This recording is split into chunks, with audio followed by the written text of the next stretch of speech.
Phil, obviously you get to see lots of deployments, lots of organisations doing things with IT. It'd be really interesting to understand, what's your perspective of the future of cloud? Nice small question, that one, Steve. Nice and simple to ask. So I think, like you say, we've seen quite a few different models. Cloud's been around for a long time now, but mainly focused on infrastructure. And I think certainly over the last couple of years, people have seen the prominence of software as a service, platform as a service sort of models, which are starting to get a lot more momentum than they probably did 5 years ago. I think, in the context of procurement's perspective on cloud, it brings a number of interesting challenges. The cost models aren't quite as good as they thought they were going to be. So public cloud specifically, I'm talking about here. No silver bullet. There's no silver bullet. Absolutely, I think you can hear that out there in the market. There was a perception that a lift and shift of your infrastructure from your data center to a public cloud provider was going to be really great for everyone. And as it transpires, I think some of the nuances around the commercial models have made it quite difficult to assess. Things like egress costs, storage costs, consumption-based billing is clearly designed to be consumption-based, and people who don't switch stuff off overnight or haven't got the architecture to support that. That means that costs are a lot more than they were expecting or people were expecting. And from a buyer's perspective, that's quite a difficult market to navigate. So I think the future of cloud will be all about making sure you buy the right IT infrastructure model for the right applications that you've got, be it SaaS, a software as a service solution, which is fine for a specific application, obviously, but you've got to think about the integration models of that. And then you start looking at PaaS and IaaS. You've got to make sure you've got the right technical architecture to make benefit of a public cloud environment. And realistically, private cloud and on-prem still has a lifespan in that context. So I think the future of cloud is really understanding integration between different delivery models rather than just a one-stop shop for hyperscalers and that's your lot. And from a procurement perspective, I think people are a lot more aware of that now. A couple of years ago, it was very much a mad dash to the cloud, the public cloud. Now it's a lot more intelligent. People need to assess their IT architecture and apply those governance frameworks around what they're looking to buy. I think the other thing around the public cloud specifically is there's so many different things. You from a procurement perspective, your job is to make sure you're buying the right thing at the right price on the right terms with the right attributes. The hyperscalers are releasing thousands of new products a minute. It's just ludicrous. Yeah. And so you can't take a strategic look. Everything's very tactical. And on that basis, it's difficult to assess whether what you're doing is the right thing or whether it's better to wait a week or two. Yeah, some of that tactical stuff, it's interesting you say that. So there was that old phrase of vendor lock-in, and actually as organisations put more and more pieces together to try and join different application sets up in a cloud environment, that's actually starting to draw that vendor lock-in again. And the counter to that is that you have a number of different vendors who you say play a strategic piece, but they are doing it tactically on their product, and they leave it to you to put together, and that's where the silver bullet sometimes doesn't work, isn't it? We're always going to have legacy IT environments. Absolutely. New applications are better designed to sit in the cloud, that's fine, and better designed to sit on some of the hyperscalers, that's understandable. But if that application needs to run 24 hours a day and has got a consumption-based model, it not necessarily commercially is the right answer. So I do think, like I say, it's not going. One size does not fit all. No. And a hybrid model where you understand how the components integrate is absolutely the right way to do it. Yeah, and one of the things I think that's interesting there is that as an organisation, we've been ploughing that hybrid route for a really long time. Obviously, we're relatively unique in the respect that we've got a fair amount of capital investment in our own cloud infrastructure and our own cloud environments in a number of data centers. But actually, we always had the ability to actually take the on-premise stuff and reach out to the on-premise stuff and actually encompass that in a managed service solution and sometimes adopt their technology to bring it into a more holistic cloud.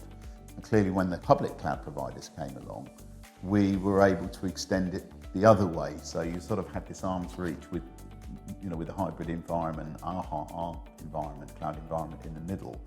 And that's gone down incredibly well. And obviously it's allowed us to put services together across that piece. But can I ask, do you take responsibility for the integration of those components as part of your managed service?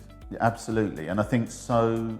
I think the key here is to understand why the organisation is trying to do that.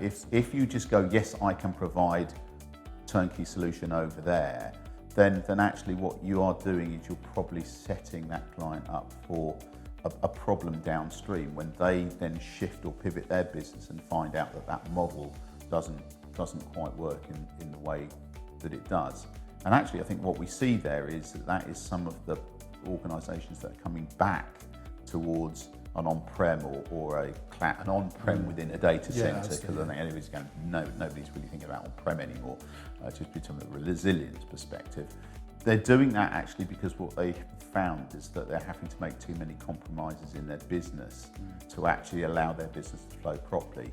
And conversely, let me just say one thing. Conversely, we've worked with a number of organisations, particularly in the finance sector, who are really at the forefront of how to really model and use those cloud environments. So things that are spinning up really quickly, things that have security measures in place where you want to have a relatively arm's length relationship with the data and the access to much more critical record, system of record type information. They're using the cloud to create those environments, which then actually flow backwards towards a more traditional data center, cloud-based environment that they control more of, which is interesting. Yeah, and I think as a use case, that's a really good way of deploying cloud, because you're picking the right components from the right model to support whatever that overall architecture needs to look like. The compromise is agility to an extent, because if you set up a really complex model where components are housed in different places, moving them about takes time. It's physics. Yeah, so fundamentally, you need to really know what your architecture looks like, which is why sticking it all in one place is not ideal. But I mean, in terms of, so from a buyer's perspective, the future of cloud, integration's a big thing, migration costs are a big thing, consumption costs are a big thing. There's a lot of complexity around the cloud itself. I think the other thing from a future of cloud perspective in the context of sustainability, which obviously we've been talking about this morning, I was really interested to see Microsoft's underwater data center. I think the hyperscalers are really starting to make a thing about sustainability and environmental footprint and trying to find more efficient ways of running their IT, because they know that the impact on the environment is enormous. And a couple of interesting things that came out of it. One is clearly there was a big benefit to the cost case and the environmental footprint for having an underwater data center. And the other thing that came out, which was less environmental but just generally more interesting, is that the uptime was higher because there was less people mucking about with the IT infrastructure in the data center because it was 200 feet underwater. And you're not sending divers down to change tapes. It's a contained environment that runs perfectly well on its own. So I think people, IT departments specifically should take note. Maybe if you stop mucking about with your IT so much, it'll be more available, and that's, from a managed service perspective, quite an important part of that design, I think. Yeah, and I completely concur. I mean, a really interesting project, and as you say, from a sustainability perspective, you can see all the reasons why that would work so well underwater. And to your point about it being down there are very few infrastructure consultants that have got a PADI, an open water PADI certificate to actually get down there. So we're safe from fiddlers. That's absolutely for sure. The thing I think there, though, the point that you make is that uptime is all about building it right the first time. And if you put the effort in at the beginning to ensure that what you're doing is you absolutely understand what the client requires, you understand that the technology is being deployed that does the right thing, then you always have that opportunity to working in a lights out environment. We try to do that extremely heavily. You know, we build once on the basis that we can lock the cabinet and walk away and know that we don't have to fiddle with it, and that obviously improves the uptime of everything we're doing in that respect. But that pivots back to, you know, the future of the cloud conversation, because all the stuff we've just talked about is still valid. If you know your architecture and you've got a reasonable, you can spend time up front designing what it's going to look like for the next 3-5 years, however long, if you have that luxury, or you design in flexibility, then that means you can pick and choose the models appropriately and make sure that that service aspect hangs together, so you do it right first time and just flex your business within that context. At a procurement level, that is brilliant because you know where you're going from a volume, capacity, spend, forecasting perspective. Yeah. At an IT architectural level, that makes sense because you're designing something that will work for the future. And as proven by Microsoft's underwater data center, it's a sustainable, high availability model. You know, all those sort of things come through as well. So, you know, lesson learned from that specific project, spend time up front understanding what you're actually going to use the environment for, will stand you in good stead on a commercial, operational and technical basis for the foreseeable future. And what we need to do from a future of cloud perspective is stop knee-jerking into public clouds because that's the trendy thing to do, and start thinking about what the IT architecture looks like long term and pick and choose the right service model for whatever applications are required for your business over that period.